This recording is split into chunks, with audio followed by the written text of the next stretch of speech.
ഒരിടം എന്തൊരു പെർഫെക്റ്റ് ആയിട്ടാ അത് പറഞ്ഞത്. എന്റെ ദേവേട്ടനെ കുറിച്ച് എല്ലാരും ഇങ്ങനെ പറയുമ്പോൾ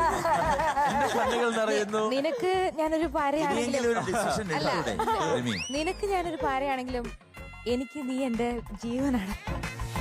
എല്ലാരും കളിയാക്കുന്നുണ്ടോ? കളിയാക്കിയ അങ്ങനെ ഉപേക്ഷിക്കാൻ പറ്റുന്നാണോ നമ്മുടെ ബന്ധം? ദേവതീർത്തില്ലേ, ദേവതീർത്ത് എന്റെ കയ്യിൽ പിടിച്ചിട്ട് റിമിമോളെ റിമിമോളെ എന്ന് പറഞ്ഞിട്ട് എന്നെ കളിയാ. അല്ല ഞാനൊരൊറ്റ കാര്യം ചോദിച്ചോട്ടെ, അപ്പൊ എന്ത് വിശ്വസിച്ചിട്ടാണ് ഞാൻ നിന്റെ കൂടെ ഇറങ്ങിയിരിക്കുന്നത്? കളിയാക്കി അപ്പൊ നീ ഉപേക്ഷിക്കോ? ആണോ? എനിക്ക് അറിയണം. ഞാനൊരൊറ്റ കാര്യം ചോദിക്കുന്നുള്ളൂ, ദേവേട്ടൻ ഇത് എന്തുകൊണ്ടാണ് ഇത്ര നന്നായി പാടാൻ പറ്റിയത് ഈ പാട്ട്? ആലോചിച്ചിട്ടായിരുന്നോ ഈ പാട്ട് പാടിയത്? എനിക്കിത് തെറ്റിപ്പോന്നേന്നു തോന്നി. ഒരു മോളെ ആലോചിക്കാൻ ഞാൻ അവിടെ ഭയങ്കര സംഗതി